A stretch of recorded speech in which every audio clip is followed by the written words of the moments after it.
Assalamualaikum warahmatullahi wabarakatuh. Perkenalkan, nama saya Mukhlisin, NIM 2011-2696. Saya mahasiswa Setayana 2 Kuala Tungkal.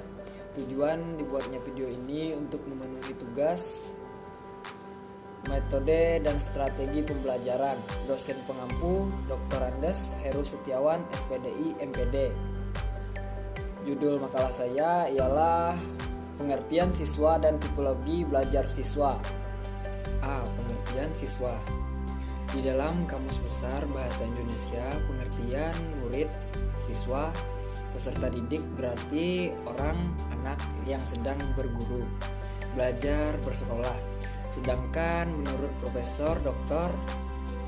Syahrik Ali Khan, pengertian siswa adalah orang yang datang ke suatu lembaga untuk memperoleh atau mempelajari beberapa tipe pendidikan. Siswa atau anak didik adalah salah satu komponen mahasiswi yang menempati posisi serta dalam proses belajar mengajar. Di dalam proses belajar mengajar, murid sebagai pihak yang ingin meraih cita-cita, memiliki tujuan dan kemungkinan ingin mencapai secara optimal. Adapun pengertian siswa menurut para ahli antara lain, menurut Nata dalam ALY 2008, siswa atau murid didefinisikan sebagai orang yang berkeinginan untuk mendapatkan ilmu pengetahuan, pendidikan, keterampilan, pengalaman, dan kepribadian, dan lainnya yang akan menjadi bekal hidupnya agar bahagia dunia akhirat dengan jalan belajar yang sungguh-sungguh.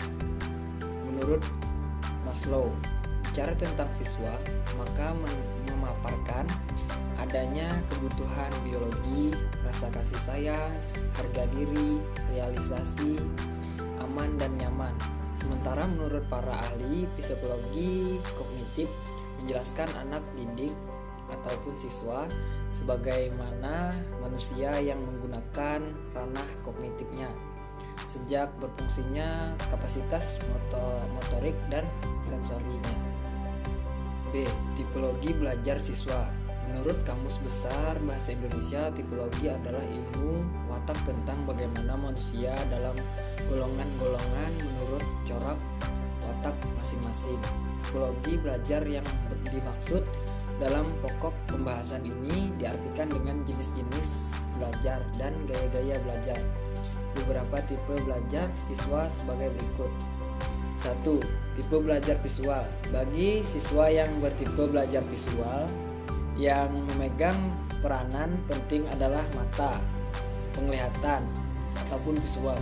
Dalam hal ini, metode pengajaran yang digunakan guru sebaiknya lebih banyak dititik beratkan pada pergerakan media atau mereka ke objek-objek yang berkaitan dengan pelajaran tersebut, atau dengan cara menunjukkan alat peraganya langsung pada siswa atau menggambarkannya di papan tulis. Ciri-ciri tipe belajar visual.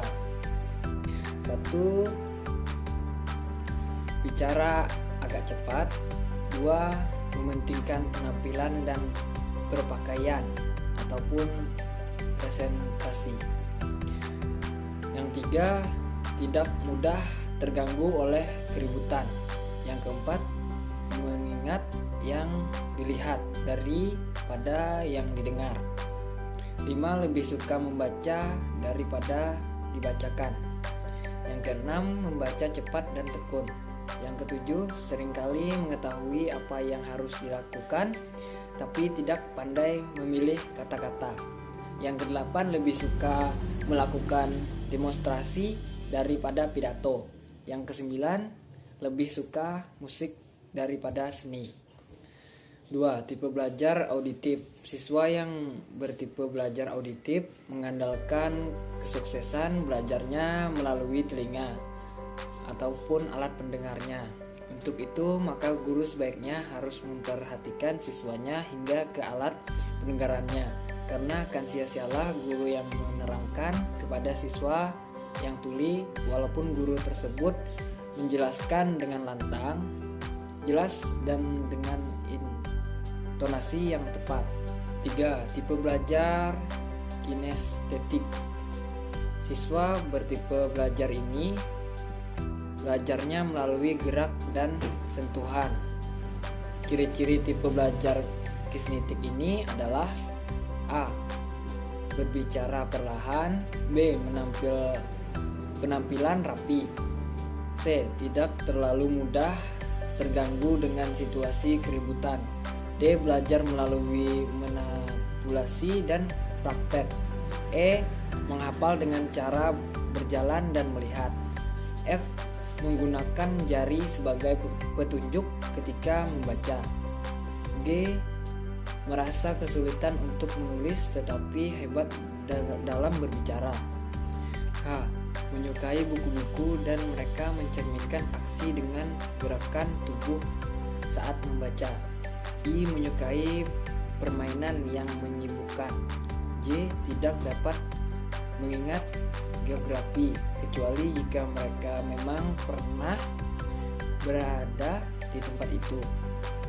Yang terakhir, K. Menyentuh orang untuk mendapatkan perhatian. Mereka menggunakan kata-kata yang mengandung aksi. 4. Tipe belajar taktil. Taktil artinya rabaan atau sentuhan. Siswa yang seperti ini penyerapan hasil pendidikannya melalui alat peraba, yaitu tangan atau kulit.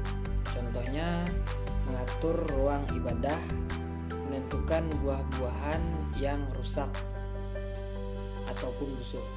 5. Tipe belajar olfaktoris. Keberhasilan siswa yang tipe belajar olfaktoris tergantung pada alat indera pencium.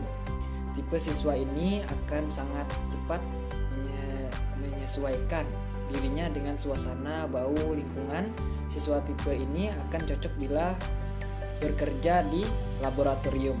Yang keenam, tipe belajar gustatif. Siswa yang bertipe gustatif ataupun kemampuan mencicipi adalah mereka yang mencirikan belajarnya lebih mengandalkan kecapan lidah.